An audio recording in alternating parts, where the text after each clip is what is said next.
कल team India ने New Zealand को फाइनल मुकाबले में हराकर चैंपियंस ट्रॉफी का खिताब जीत लिया है। और आप में से बहुत सारे लोग कह रहे हैं कि भाई टीम इंडिया को अनफेयर एडवांटेज मिला। तो आज इस वीडियो में हम समझेंगे कि क्या टीम इंडिया को सिर्फ अनफेयर एडवांटेज मिला, उसकी वजह से टीम इंडिया ने जीता, या इंडिया ने परफॉर्म भी किया है।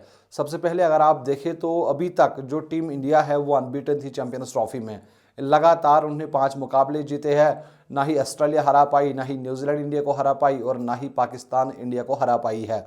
और आज जो टीम इंडिया है उन्होंने चैंपियंस ट्रॉफी का खिताब भी जीत लिया है। अब आप में से काफ़ी सारे लोग कहेंगे कि भाई टीम इंडिया के पास एक एडवांटेज था, तो ये हम भी समझते हैं और हम भी मानते हैं कि टीम इंडिया के पास एक एडवांटेज था कि वो सभी मैच एक ही ग्राउंड में खेले हैं। लेकिन जो बाकी टीम्स है उन्होंने कोई मैच पाकिस्तान में खेला, कोई दुबई में खेला, तो इसलिए उनको ट्रैवल ज़्यादा करना पड़ा।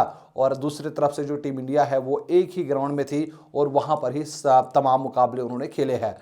तो मैं इस चीज़ को ये नहीं समझता कि टीम इंडिया को अनफेयर एडवांटेज मिला, बल्कि मैं इस चीज़ को ये समझता हूँ कि इंडिया और पाकिस्तान की वजह से बाकी टीमों का नुकसान हुआ है। वो इसलिए क्योंकि ये इस टूर्नामेंट में डिसाइड नहीं किया गया कि टीम इंडिया सभी मैच अपने दुबई में खेलेंगे, लेकिन ये तब डिसाइड हुआ था जब आईसीसी, बीसीसीआई और पीसीबी के दरमियान एक मीटिंग हुई थी आईसीसी चैंपियंस ट्रॉफी से पहले। तब ये डिसाइड हुआ था कि इंडिया के तमाम मैच दुबई में खेले जाएंगे। और उसके बाद जाहिर सी बात है आईसीसी ने सभी जो बोर्ड्स होंगे, चाहे साउथ अफ्रीका का बोर्ड हो, न्यूजीलैंड का बोर्ड हो, ऑस्ट्रेलिया का बोर्ड हो, सभी से बातचीत की होगी और सभी बोर्ड्स ने पहले एग्री किया होगा।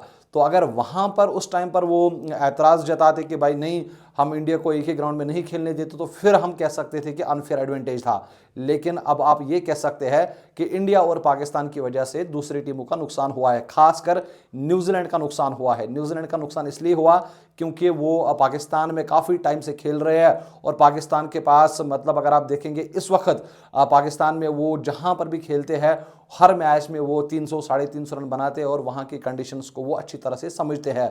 तो दुबई में उन्होंने 2 ही मैच खेले हैं, दोनों हारे हैं इंडिया के खिलाफ। बाकी जो 3 मैच उन्होंने पाकिस्तान में खेले, तो भाई साहब उन्होंने साउथ अफ्रीका को भी हराया, उन्होंने पाकिस्तान को हराया, उन्होंने बांग्लादेश को हराया। तो सबसे ज़्यादा नुकसान अगर किसी का हुआ है वो हुआ है न्यूजीलैंड का। अब आते हैं इंडिया की परफॉर्मेंस पर। क्या इंडिया सिर्फ एडवांटेज की वजह से जीता है या टीम इंडिया की परफॉर्मेंस भी रही है? सबसे पहला पॉइंट अगर मैं आपको बताऊं, इंडिया ने जो सिलेक्शन की है ना वो काबिल तारीफ है। आप देखिए इंडिया के पास काफ़ी ऑप्शंस थे। इंडिया के पास मोहम्मद सिराज का ऑप्शन था, इंडिया के पास ऋषभ पंत था, इंडिया के पास यशस्वी जायसवाल था, लेकिन इंडिया ने इनको पिक नहीं किया। इंडिया को पहले ही पता था कि भाई किस तरह की सर्कमस्टेंसेज होंगी, तो इंडिया ने उसी तरह से टीम सिलेक्ट की। सबसे पहले अगर अक्षर पटेल की बात करेंगे ना, अक्षर पटेल ना सिर्फ इंडिया के लिए बॉलिंग ऑप्शन थे, बल्कि उन्होंने एक प्रॉपर बैटर का भी जो है पोजीशन जो नंबर 4 थी वहाँ पर उन्होंने अच्छे से बल्लेबाजी भी की है। तो एक बल्लेबाजी की भी जिम्मेदारी अक्षर पटेल ने निभाई है। अगर अक्षर पटेल नहीं होते तो फिर केएल राहुल जो नंबर 7 पर खेल रहे थे वो नंबर 4 पर आते। तो कहीं ना कहीं जो बैटिंग में इस वक्त टीम इंडिया की डेप्थ नजर आ रही थी, उतनी ज़्यादा डेप्थ नहीं होती अगर केएल राहुल नंबर 4 या नंबर 5 पर बल्लेबाजी करते। अक्षर पटेल ने नंबर 4 पर बल्लेबाजी की और इसलिए अगर आपने देखा होगा जहां पर भी इंडिया का मैच फंसा है वो केएल राहुल ने ख़त्म किया है। इससे पहले भी अगर आपने देखा होगा जो इससे पहला वाला मुकाबला था ऑस्ट्रेलिया के खिलाफ, तब भी केएल राहुल ने ही मुकाबला फिनिश किया था नंबर 7 पर जब केएल राहुल बल्लेबाजी कर रहे थे। तो यहाँ पे आप ये कह सकते हैं कि इंडिया की जो बैटिंग की डेप्थ है ना वो काफ़ी बेहतरीन थी। नंबर 8 पर रविंद्र जडेजा कल भी खेलने के लिए आए, तो यहाँ से आप अंदाज़ा लगा सकते हैं कि इंडिया की बैटिंग की डेप्थ कितनी ज़्यादा थी। टॉप ऑर्डर से भी रन्स आए, मिडिल ऑर्डर से रन्स आए और लोअर ऑर्डर से भी रन्स आए हैं।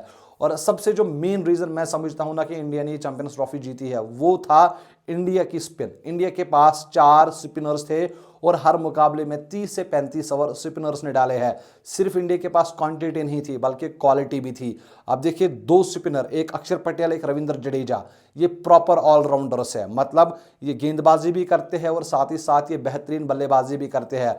Fast bowling allrounder Hardik Pandya, ये भी आपने कल भी देखा होगा किस तरह से बल्लेबाजी करते हैं और साथ ही साथ वो गेंदबाजी भी काफ़ी अच्छी करते हैं। तो जो स्पिन डिपार्टमेंट था इंडिया का, कहीं ना कहीं मैं समझता हूं कि 50% जो इंडिया ने ये चैंपियंस ट्रॉफी जीती है उसका 50% क्रेडिट सिर्फ स्पिनर्स को जाता है। बाकी क्रेडिट इंडिया की बैटिंग को, इंडिया की फास्ट बॉलर्स को या इंडिया की फील्डिंग को। बाकी जो 50% है वो भाई साहब स्पिनर्स को आपको क्रेडिट देना पड़ेगा, चाहे कुलदीप यादव हो, रविंद्र जडेजा हो, और खासकर जब जो ये आपका जसप्रीत जसप्रीत बुमराह है वो चोटिल हो गया, उसके बाद जो रिप्लेसमेंट आई है ना वरुण चक्रवर्ती, इन्होंने भी एक अहम किरदार निभाया है टीम इंडिया में और हर मुकाबले में 2-2 3-3 विकेट्स वो लेते रहे और टीम इंडिया ने कल ये मुकाबला जीता है। तो आप क्या समझते हैं, क्या टीम इंडिया सिर्फ अनफेयर एडवांटेज की वजह से जीता है या टीम इंडिया ने परफॉर्म भी किया है?